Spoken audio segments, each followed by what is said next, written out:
நண்பர்களே, கன்னி ராசியை பொறுத்த வரைக்கும் ஒரு அற்புதமான ராசி இது. இந்த ராசியில் பிறந்தவங்க பூமி தத்துவ ராசி அப்படின்னு சொல்லுவாங்க. இந்த காலகட்டம் கன்னி ராசியை பொறுத்த வரைக்கும் பண ரீதியான விஷயத்தில் கொஞ்சம் சிக்கலாக தான் இருக்கும். ஒரு சில கன்னி ராசியில் இருக்கக்கூடிய ஆண்களாக இருந்தாலும் சரி, பெண்களாக இருந்தாலும் சரி, இதில் ஆண்களுக்கு எப்படி இருக்கும் அப்படின்னா, தொழில் ரீதியான விஷயங்களுக்காக வெளியிடங்களுக்கு போயிருக்கிறது, கடனுக்கு பயந்து ஃபோன் எடுக்காமல் இருக்கிறது, இது திடீர்னு ஒரு கடனோட பிரதிபலிப்பு கொஞ்சம் அதிகமாக அவங்களுக்கு தென்படுறது. ஸோ இந்த மாதிரி விஷயங்கள் கொஞ்சம் அதிகமாக இருக்கும். கன்னி அப்படிங்கிறது பூமி தத்துவ ராசி அப்படிங்கிறதுனால பூமியின் மீது இருக்கப்பட்ட சொத்துக்களோ இல்லை அது சம்மந்தப்பட்ட ஏதோ விஷயங்களோ, அதனால் உங்களுக்கு பண விஷயங்கள் கொஞ்சம் அதிகமாக இது பண்ண ஆரம்பிக்கும்.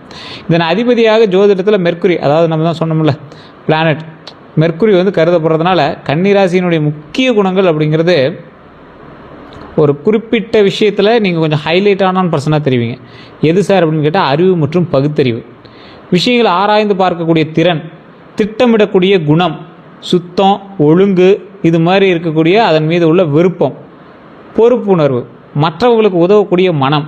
சார் இதெல்லாம் என்ன சார், இதெல்லாம் புரியாத மாதிரியே பேசுங்க அப்படின்னு கேட்டால், இதெல்லாம் நிறையா ராசிகளுக்கு இருக்கிறது தான். ஆனால் உங்களுக்கு கொஞ்சம் அதிகமாகவே இருக்கும். அறிவு மற்றும் பகுத்தறிவு ரொம்ப அதிகம். விஷயங்களை ஆராய்ந்து பார்க்கக்கூடிய திறன் உங்களுக்கு இன்னும் அதிகம். திட்டமிடும் குணம் உங்களுக்கு ரொம்ப அதிகம். சுத்தம், ஒழுங்கு, இது மீதான விருப்பம், பொறுப்புணர்வு எல்லாமே ரொம்ப அதிகம். மற்றவர்களுக்கு உதவக்கூடிய மனம் உங்களுக்கு ரொம்ப அதிகம். மற்றவங்களால் உங்களுக்கு அதிக பாதிப்புகள் தான் ஏற்பட்டிருக்கே தவிர, நீங்கள் உதவுறதுக்கு போய் உங்களுக்கு நிறைய பிளாக் மார்க்ஸ் தான் ஏற்பட்டிருக்கே தவிர, இது வரைக்கும் எங்களால் உங்களுக்கு பெரிய நன்மை அப்படின்னு எதுவுமே நடந்ததில்லை. இந்த ராசிக்காரர்களுக்கு நண்பர்களின் மூலமாகவும் உறவினர்கள் மூலமாகவும் நிறைய துரோகங்கள் ஏற்பட்டிருக்கும். இவனை போய் நம்பணுமே, இவளை போய் நம்பணுமே அப்படின்னு நீங்களே ஒவ்வொருத்தரை சாடி அவங்கள பேசுவீங்க. நட்புனால தான் உங்களுக்கு நிறைய சண்டைகள், சிக்கல்கள்லாம் ஏற்பட்டிருக்கும். அதே போல் இந்த கன்னிராசிக்காலும் வெளியே அமைதியாக இருப்பாங்க. ஆனால் மனதில் பல விஷயங்களை கணக்கிட்டு கொண்டுகிட்டே இருப்பாங்க. ரொம்ப மைண்ட் கால்குலேஷன் உங்களுக்கு அதிகம். ரொம்ப போட்டு குழம்பிட்டுருப்பீங்க. மைண்ட் கால்குலேஷன் சொல்கிறத விட குழப்பவாதி அப்படின்னு சொல்லலாம். தேவையில்லாத குழம்புறது, எதுக்கு குழம்புறனே தெரியாமல் குழம்பிட்டு இருப்பீங்க. எதுக்கு சார் இதுக்கெல்லாம் குழம்பணுமா அப்படின்னு தெரியாத விஷய அளவுக்கு நீங்கள் குழம்பிட்டுருவீங்க. தற்போது கன்னிராசியோட முக்கியமான குணாதிசயம் அப்படின்னு பார்க்கும்போது, என்னோடய வாழ்க்கையில் சரியான பாதையில் கொண்டு செல்லணும் அப்படிங்கிறத இப்போ எங்களோட மைண்டில் ஓடிட்டே இருக்கும். இந்த காலகட்டத்தில் என்ன பண்ணோம், என்னோடய வாழ்க்கையில் சரியான பாதையில் கொண்டு செல்லணும் அப்படிங்கிறத மைண்டில் ஓடும். என்னுடைய உழைப்புக்கு சரியான மதிப்பு கிடைக்கணும் அப்படிங்கிறது பெருசாக இருக்கும். எதிர்காலத்துக்கு பாதுகாப்பு வேண்டும் அப்படிங்கிறது பெருசாக இருக்கும். தேவையில்லாத பிரச்சனைகள்லேருந்து விலக வேண்டும் அப்படிங்கிறது பெருசாக இருக்கும். இந்த மாதிரி எண்ணங்கள் தான் உங்களோட வாழ்க்கையில் மிகப்பெரிய ஒரு விஷயமாகவும் கருதப்பட்டிருக்கும். அதே போல் சில நேரங்களில் அதிகமாக யோசிப்பது ஒரு மிகப்பெரிய விஷயம். அதே போல் சிறிய விஷயத்தையும் பெரிதாக எடுத்துக்கொள்வது, ஒரு சின்ன மேட்டராக இருக்குது அதாவது பெருசாக எடுத்துக்குவீங்க. அதெல்லாம் தேவையில்லாத ஒரு விஷயங்கிறது அப்புறமேட்டு தான் நீங்கள் உணர்வீங்க. இந்த டைமில் போய் இப்படி யோசிச்சுட்டு இருந்தேன், இதெல்லாம் தேவையில்லாத விஷயம் அப்படின்னு யோசிப்பீங்க. ஒரு டைம் அதை யோசிக்கவும் மாட்டீங்க. பக்கத்தில் இருக்கிறவங்களாம் தெரியும், எதுக்கு நீ இதெல்லாம் போட்டு குழப்பிக்கிற, இதெல்லாம் தேவையில்லாத வேலை அப்படிங்கிற மாதிரி சொல்லுவான். எல்லாவற்றையும் சரியாக செய்ய வேண்டும் அப்படிங்கிற அழுத்தம், அதாவது எல்லா விஷயத்தையும் நீங்கள் சரியாக செஞ்சே ஆகணும் அப்படிங்கிற அழுத்தம் இருக்குல்ல, அதுதான் உங்களை ரொம்ப ஒரு அழுத்தத்தை கொடுத்துக்கிட்டே இருக்கும். கன்னியில் பிறந்தவர்களுடைய பிறப்பு ரகசியம் அப்படின்னா, ஜோதிட நம்பிக்கையின்படி கன்னி ராசியில் பிறந்தவங்க ஒரு விஷயத்தை சரியாக செய்து முடிக்கணும். அதுதான் எங்களோட பிறப்பு ரகசியம். ஒரு விஷயத்தை எடுத்தாங்கன்னா டக்குன்னு செஞ்சு முடிச்சிடுவாங்க. அறிவை பயன்படுத்துவாங்க. மற்றவர்களுக்கு உதவ பிறந்தவர்கள் இவங்க. வாழ்க்கையில் ஒழுங்கை உருவாக்க பிறந்தவங்க அப்படின்னு சொல்லப்படுது. இவங்க தரம் முக்கியம் அப்படின்னு நினைக்கிறவங்க. இதை பண்ணால் இப்படி மேலே வரலாம், இதை செய்தால் நன்மை உண்டு அப்படின்னு யோசிக்கக்கூடிய நபர். கன்னி ராசியில் யார் எதிரியாக இருப்பாங்க அப்படின்னா, கன்னி ராசிக்காரர்களுக்கு சவால் தரக்கூடியவங்கன்னு பார்த்திங்கன்னா, பொறுப்பில்லாமல் நடக்கிறவங்க தான் உங்களுக்கு எதிரி. உங்கள்கிட்ட நல்லா பேசுவான் சார், வாழைப்பழம் மாதிரி பேசுவான் சார்னு சொல்லுவாங்களே, அந்த மாதிரி நல்லா பேசுவாங்க. ஆனால் அவனே பொறுப்பாக இருக்க மாட்டான். அவங்கெல்லாம் கொஞ்சம் எச்சரிக்கையாக இருங்க. வார்த்தையை காப்பாற்றாதவங்ககிட்ட கொஞ்சம் எச்சரிக்கையாக இருங்க. திட்டமில்லாமல் செயல்படுறவங்ககிட்ட ரொம்ப எச்சரிக்கையாக இருங்க. அதே போல் இவங்களோட உழைப்பை மதிக்காதவங்கக்கிட்ட ரொம்ப எச்சரிக்கையாக இருங்க. கன்னி ராசியில் மிகப்பெரிய சவாலே அதிகமான விமர்சனம் மற்றும் அதிகமாக யோசிப்பது தான். இந்த ராசிக்காரங்க ரொம்ப எச்சரிக்கையாகவும் நிதானமாகவும் இருக்கணும். காரணம் இந்த காரணங்கள் தான். இவங்ககிட்டலாம் நீங்கள் எச்சரிக்கையாக இல்லை அப்படின்னா மாட்டி விட்ருவாங்க. உங்களை மாட்ட வச்சுட்டு ரொம்ப அலக்களிக்க ஆரம்பிப்பாங்க. அதே போல் குடும்பத்தில் யார் உறுதுணை அப்படின்னா, கன்னி ராசிக்காரர்களுக்கு இவங்களுடைய முயற்சியை புரிந்து கொள்பவர்கள் தான் மிகப்பெரிய உறுதுணை. அமைதியான ஆலோசனை வழங்குறவங்க ரொம்ப முக்கியமான ஒரு விஷயத்தில் இருப்பாங்க. நம்பிக்கையான குடும்ப உறுப்பினர்கள் ரொம்ப எங்களுக்கு முக்கியம். குடும்பத்தில் யார் உறுதுணை, நம்பிக்கையாக இருக்கிறவங்க தான் உறுதுணை. நல்ல ஆதரவாக இருக்கிறவங்க ரொம்ப உறுதுணை. சவால் அப்படின்னா, இவங்களோட உணர்வுகளை புரிந்து கொள்ளாதவங்க தான் சவால். எப்போதும் அவசரப்படுறவங்ககிட்ட ரொம்ப எச்சரிக்கையாக இருங்க. அவசரமாக இதை பண்ணிடு, அதை பண்ணி சரி பண்ணிக்கலாம், இதை பண்ணு அதை பண்ணு அப்படின்னு சொல்லுவாங்களா, என்கிட்ட ரொம்ப எச்சரிக்கையாக இருங்க. அவங்க தான் உங்களுக்கு முதல் எதிரி அப்படின்னு கூட சொல்லலாம். கன்னிராசிக்காரர்களுக்கு பொருத்தமான தொழில், நிறைய பேர் நிறைய வகையான தொழில் சொல்கிறாங்க சார், நிறைய தொழில்கள் செய்கிறோம். ஆனால் எதுன்னு பார்த்தீங்கன்னா, எந்த தொழில் பண்ணாலும் இந்த 6 மாத காலம் நீங்கள் கொஞ்சம் எச்சரிக்கையாக பண்ணணும் அப்படிங்கிறது மைண்டில் ஞாபகம் வச்சுக்கோங்க. ஜோதிடத்தில் கன்னிராசிக்கு பொருந்தக்கூடிய துறைகள் அப்படின்னு பார்க்கும்போது, அறிவு மற்றும் கணக்கு சார்ந்த துறைகள், கணக்கியல், வங்கி, நிதி, ஆடிட்டிங், இது எல்லாமே உங்களுக்கு ஓரளவுக்கு பொருந்தக்கூடிய துறை. தொழில்நுட்பம், மென்பொருள், டெக்னாலஜி, ஆராய்ச்சி, இது எல்லாமே உங்களுக்கு பொருந்தக்கூடிய தொழில்நுட்பம். சேவை துறைகள், மருத்துவம், ஆலோசனை, கல்வி, இது எல்லாமே வந்து சேவை துறைகள் அப்படின்னு சொல்லுவாங்க. வியாபாரம், திட்டமிடல், இது சார்ந்த தொழில், ஆன்லைன் சேவை, நிர்வாகம், இது எல்லாமே வந்து வியாபார ரீதியாக செட் ஆகுங்க. இனி வரும் காலகட்டத்தில் தொழில் நிலை அப்படிங்கிறது கன்னிராசிக்காரர்களுக்கு பழைய முயற்சிகள் பலன் கிடைக்கக்கூடிய வாய்ப்புகள் உண்டாகும். பழைய முயற்சிகள், நீங்கள் ரொம்ப பழைய முயற்சிகள்லாம் பலன் கிடைக்கிறதுக்கான வாய்ப்பு உண்டாகும். புதிய திறமைகள் மூலம் வளர்ச்சி உண்டாகும். வேலை மாற்றம் அல்லது புதிய பொறுப்பு வாய்ப்பு உண்டாகுது. இதெல்லாம் ஜோதிட ரீதியான பார்வையில் இருக்கலாம்னு சொல்லப்பட்டாலும் உங்களுடைய தனிப்பட்ட ஜாதகம் தான் தனியாக சொல்லும். நிறைய பேருக்கு தெரியாத ஒரு விஷயம் என்ன அப்படின்னா, உங்களுடைய ஜாதகம் இருக்குது அப்படின்னா ஃபஸ்ட்டு நீங்கள் செக் பண்ண வேண்டியது லோக்கலில் கொடுத்து செக் பண்ணுங்கள். ஜாதகமே இல்லாதவங்க கூட பிறந்த நேரம், பிறந்த தேதி, பிறந்த ஊர் தெரிஞ்சிச்சுன்னா போதும். அதாவது ஜாதகம் செக் பண்ணிங்க அப்படின்னா, இப்போ தசாபுத்தி எங்கே இருக்குது, எப்படி இருக்குது, அது உங்களுக்கு சாதகமாக இருக்கா, அதன் மூலமாக நன்மை உண்டா, இப்போ இதெல்லாம் சரியாக சொல்கிறவங்கக்கிட்ட நீங்கள் அடுத்த ஸ்டெப்பு கேட்கலாம். இல்லை சார் அது எனக்கு சாட்டிஸ்ஃபை இல்லை அப்படின்னா கீழே ஒரு நம்பர் கொடுத்து அந்த நம்பருக்கு ஃபோன் பண்ணுங்கள். பிறந்த தேதி, பிறந்த நேரம், பிறந்த ஊர் சொன்னீங்க அப்படின்னா ஆட்டோமேட்டிக்காக உங்களுக்கு A to Z கம்ப்ளீட்டாக எல்லாம் சொல்லிடுவாங்க. இந்த ராசி வந்து ஒரு ஜாதி மாதிரி ஆயிடுச்சு. கன்னிராசியில் இருக்கிறவங்க ஒரு ஜாதி மாதிரி ஆயிடுச்சு. அது எப்படி சொல்லுவாங்க அப்படின்னா, கன்னிராசியில் பிறந்தவனா ப்ளே பாய், கன்னிராசியில் பிறந்தவனா ரொம்ப ஒரு மாதிரி அப்படிம்பாங்க. சார் கன்னிராசியில் பிறந்தவன் நார்மலான ஒரு ஆள் தான். ஆனால் இந்த டைமில் கன்னிராசியில் இருந்தவங்க நார்மலாகவே இருக்கிறதுக்கு ட்ரை பண்ணுங்கள். ஏதாவது பெண்கள் மேட்ரோ, ஆண்களாக இருந்தால் பெண்கள் மேட்ரோ, பெண்களாக இருந்தால் ஆண்கள் மேட்ரோ, ஏதாவது ஃபோனில் பேசுகிறீங்க, பழைய பழக்கங்கள் ஏதாவது இருக்குது அப்படின்னா தயவுசெய்து இந்த டைமில் ஸ்கிப் பண்ணிடுங்க. வேண்டவே வேண்டாம், மாட்டிக்குவீங்க.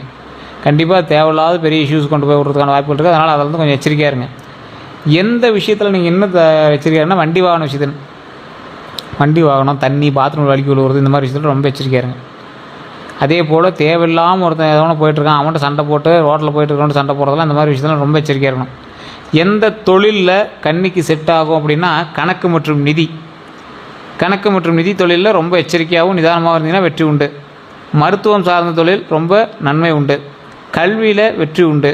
டெக்னாலஜி பரவாயில்லையா இருக்கும். ஆராய்ச்சி, நிர்வாகம், ஆலோசனை தொழில், இது எல்லாமே உங்களுக்கு பரவாயில்ல. ஆலோசனை தொழில் எனக்கு கன்சல்ட்டிங்கு. அதே போல் இந்த கன்னிராசிக்காரர்கள் ஏதோ ஒரு தருவாயிலையாவது வெளிநாட்டு வருமானத்தை நீங்கள் வந்து செலவு பண்ணுவீங்க.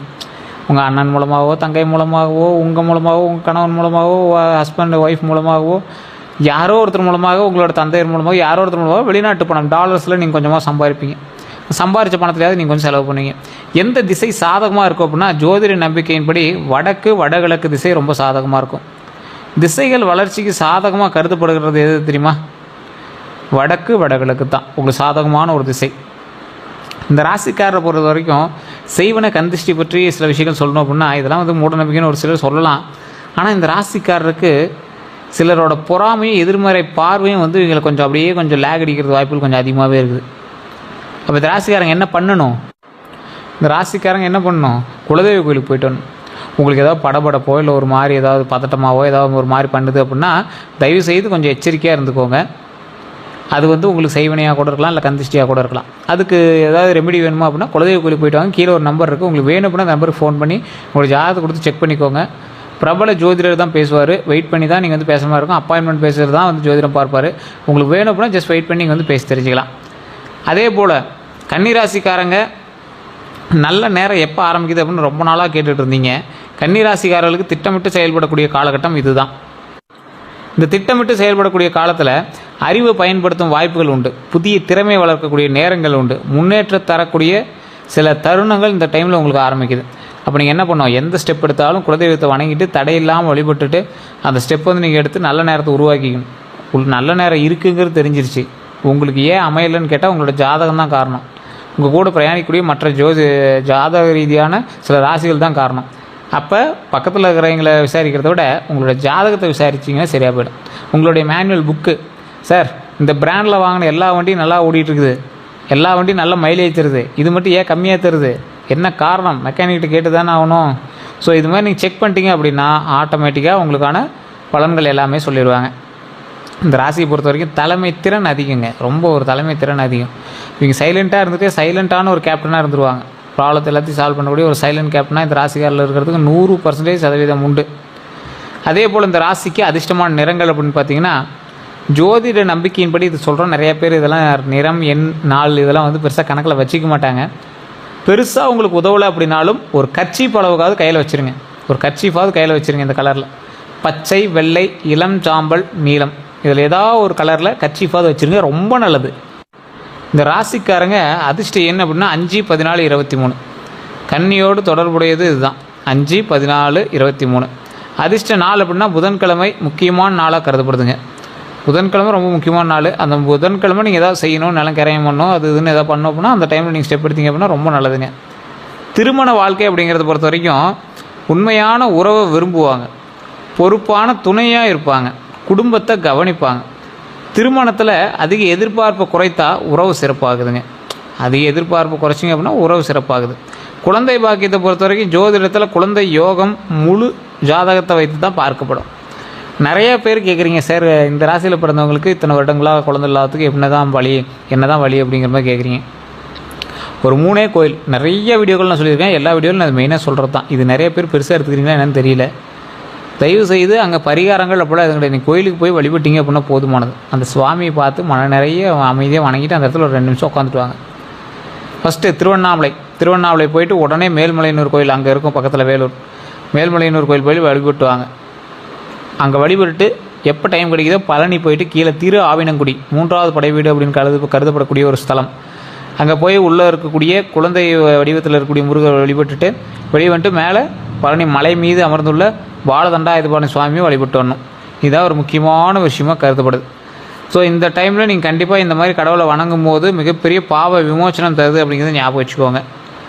அதே போல் குழந்தை பாக்கியத்துக்கு அந்த கடவுள் மிகப்பெரிய ஒரு பவர் கொடுக்கக்கூடிய தெய்வம் அப்படிங்கிறது ஞாபகம் வச்சுக்கோங்க. ஜோதிடத்தில் குழந்தை யோகம் இல்லாதவர்களுக்கும் குழந்தை யோகத்தை தரக்கூடிய ஒரு அற்புதமான ஸ்தலம் பழனி, மேல்மலையனூர் அங்காள பரமேஸ்வரி, திருவண்ணாமலை, இந்த கோயிலில் ஞாபகம் வச்சுக்கோங்க. அதே போல் திருமண ரீதியான சிக்கல்களை தீர்க்கக்கூடிய ஒரு ஸ்தலம் அப்படின்னா திருச்செங்கோடு அர்த்தநாரீஸ்வரர் கோயில், நாமக்கல். எப்போ ஃப்ரீயாக இருக்கீங்களோ அந்த இடத்துக்கு போய் வழிபட்டு வாங்க, மிகப்பெரிய நன்மை உண்டு. அதே போல் தொழில், வண்டி, வாகன யோகம். நிறைய பேர் வந்து கன்னிராசியில் பிறந்தவங்க தொழில் அவ்வளோ சீக்கிரம் செட் ஆகலைங்க. இனி வரக்கூடிய காலகட்டத்தில் செட் ஆகும். தேவைக்கு ஏற்ப செலவு செய்வாங்க, திட்டமிட்டு பொருட்களை வாங்குவாங்க. வாகன யோகம் தனிப்பட்ட ஜாதகத்தை பொறுத்து தான் சொல்ல முடியும், அது நம்ம சொல்லிடலாம். இந்த ராசிக்காரங்க தொழிலை பொறுத்த வரைக்கும் நீங்கள் தொழிலில் மந்தமாக இருக்குது அப்படின்னா மதுரை மீனாட்சி அம்மன் கோயிலுக்கு போயிட்டு வாங்க. நீங்கள் எப்போ அந்த மதுரை மீனாட்சி அம்மன் கோயில் கூட சுறுசுறுப்பாக டக் பண்ணுற மாதிரியே இருக்கும். ஏன்னா காலை எழுந்தவுடன் தன் கணவனை எழுப்பி அதுக்கப்புறமேட்டு பூஜை வாங்கக்கூடிய அம்மன் தான் மீனாட்சி. ஃபஸ்ட்டு எடுத்தோடனே அந்த கோயிலில் மீனாட்சி அம்மன் தான் பூஜை. அதாவது காலையில் நேரமாக எந்திரிச்சிடுறாங்க, எந்திரிச்சு போய் மறுபடியும் ஒரு கணவனான சிவபெருமானுக்கு பூஜை செய்து மறுபடியும் வராங்க, சொக்கநாதருக்கு பூஜை செய்து வராங்க. ஸோ இதுதான் வந்து மீனாட்சி சொக்கன் அப்படின்னு சொல்லுவாங்க பார்த்தீங்களா, அப்படி வழிபடுறது. ஸோ நிறையா பேருக்கு தெரியாத ஒரு விஷயம், அங்கே போயிட்டு வந்தால் தொழில் சூப்பராக இருக்கும். அதே போல் சொத்து யோகம். கன்னிராசிக்காரங்க சேமிப்பு, திட்டமிட்ட முதலீடு, நீண்ட கால சொத்து உருவாக்கம், இது எல்லாமே இருக்குங்க. சொத்து ரீதியான விஷயங்கள் உங்களுக்கு செட் ஆகாத பாருங்கள். குலதெய்வ வழிபாடு பண்ணிங்க அப்படின்னா தான் சொத்து குழந்தை விஷயங்கள்லாம் வந்து நல்லபடியாக அமையுங்க. வளர்ச்சி பெறக்கூடிய ஒரு வருடமாக இந்த வருடம் இருப்பதனால சொத்து யோகம் கண்டிப்பாக உண்டு. சொத்து சம்மந்தப்பட்ட ஏதாவது சிக்கல் இருந்தாலும் நீங்கள் பரம்பரை ரீதியான சொத்துக்கள் எல்லாமே சரியாகும். பல பேர் உங்களை வந்து தொலைவிட்டு இருக்காங்க, தேடிட்டு இருக்காங்க அப்படின்னா கொஞ்சம் யோசித்து செயல்பட்டீங்க அப்படின்னா மிகப்பெரிய வெற்றி உண்டு அப்படிங்கிறது ஞாபகம் வச்சுக்கோங்க. அடுத்த 12 நாள் பொதுவான பலன் அப்படின்னு பார்க்கும்போது மனதில் இருந்த குழப்பங்கள் குறையலாம். 4 to 6வது நாளில் வந்து வேலை மற்றும் தொழில் தொடர்பான வாய்ப்புகள் ஏராளம். இது எல்லாமே ஏராளமாக வரும் அப்படிங்கிறது ஞாபகம் வச்சுக்கோங்க.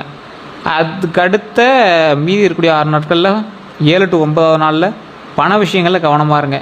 உங்களை ஒருத்தன் நார்மலாகவே ஏமாற்றிடுவான், பண விஷயத்தில் பல்காக ஏமாத்துறதுக்கான வாய்ப்புகள் 70% உண்டு அப்படிங்கிறது ஞாபகம் வச்சுக்கோங்க. அடுத்து ஒரு 3 நாட்கள் புதிய திட்டங்களுக்கு அடித்தளம் அமைக்கலாம். புதிய திட்டங்களுக்கு அடித்தளம்னா ஏதாவது ஒரு பேஸ்மெண்ட் போடுறது லேண்டுக்கு அப்படிங்கிறத யோசிக்கலாம். ஏதாவது ஒரு ப்ராசஸ் பண்ணுறதுக்கான ஃபஸ்ட்டு ஸ்டெப்பு. ஒரு கம்பெனி ஆரம்பிக்கலான்னு இருக்கீங்க, லோனுக்காக ஸ்டெப் எடுக்கலான்னு இருக்கீங்க, லோனுக்கான ஃபஸ்ட்டு ஸ்டெப்பை எடுங்க. இது எல்லாமே நல்ல ஒரு விஷயம் தானே, நல்ல தொடக்கம் தானே.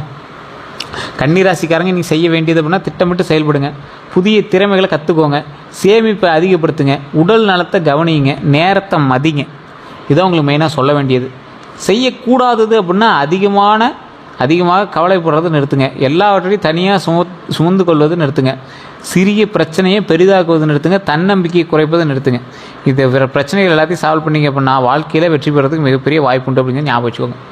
பரிகாரங்கள் அப்படின்னு பார்க்கும்போது நம்பிக்கை அடிப்படையில் இது வந்து நம்பிக்கை தான். நீங்கள் பெருசாக நீங்கள் எடுத்துக்கிறீங்களா அது உங்களுடைய கருத்துக்கள் தான். இல்லை சார் நாங்கள் யூடியூப்பில் வீடியோஸை மட்டும் தான் பார்ப்போம், பரிகாரங்கள்லாம் பைசா செலவு பண்ணுற மாதிரி பரிகாரங்கள் நான் பண்ணுறதில்ல அப்படின்னா அது உங்களுடைய விருப்பம். புதன்கிழமை வழிபாடு இதுக்கு பைசா தேவையில்லை. விநாயகர் வழிபாடு இதுக்கும் பைசா தேவையில்லை. பச்சை பயிர் தானம் செய்கிறது இதுக்கு கொஞ்சம் தேவைப்படும்னு நினைக்கிறேன். பச்சை பயிர் தானம் பண்ணிங்க அப்படின்னா மிகப்பெரிய நல்லது. மாணவர்களுக்கு உதவி செய்கிறது இது கண்டிப்பாக உங்களுக்கு பணம் தேவைப்படலாம். முடிஞ்சால் உங்களுடைய ஒரு நாள் ஸ்நாக்ஸ் ஐட்டமோ இல்லை ஏதோ ஒரு உங்களுக்கு ஏதாவது தீய பழக்கங்கள் இருந்தால் அந்த தீய பழக்கங்கள் நிறுத்திட்டு அதில் ஒரு நாளைக்கு யாருக்கா ஒரு மாணவர்களுக்கு உதவி செய்யுங்க. புத்தகமோ பேகோ வண்டியோ இந்த வண்டியில் ஏதாவது கூட்டு போய் விடுறதோ இந்த மாதிரி விஷயங்கள்லாம் ரொம்ப நல்லது தான். தியானம் மற்றும் நல்ல எண்ணங்களை வளர்த்தல். தியானம் பண்ணி நல்ல எண்ணங்களை மட்டும் வளர்த்துட்டீங்க அப்படின்னா ஒரு நாளைக்கு உங்களுக்கு அவ்வளோ பவராக இருக்கும். ஸோ அதுதான் ஒரு முக்கியமான விஷயமாக கருதப்படுது. இந்த ராசிக்காரங்க கன்னி ராசியில் மிகப்பெரிய பலம் அப்படின்னா அறிவு ப்ளஸ் திட்டமிடல் ப்ளஸ் உழைப்பு. அறிவாக இருப்பாங்க, திட்டமிட்டு பிளான் பண்ணி உழைப்பாங்க. ஸோ இது வந்து யாராலையும் மறக்க முடியாது. இந்த ராசியில் பிறந்தவங்க யாராவது இருந்தீங்க அப்படின்னா மறக்காம கமெண்ட்ஸில் பதிவு விடுங்க. இதுவரை நம்ம சேனல் சப்ஸ்கிரைப் பண்ணி வந்தால் சப்ஸ்கிரைப் பண்ணிக்கோங்க. அதில் பெல் பட்டன் மறக்காம ப்ரெஸ் பண்ணிக்கோங்க. அதில் ஆல் அப்படின்னு கிளிக் பண்ணிக்கோங்க. எல்லோருக்கும் நன்றி நண்பர்களே.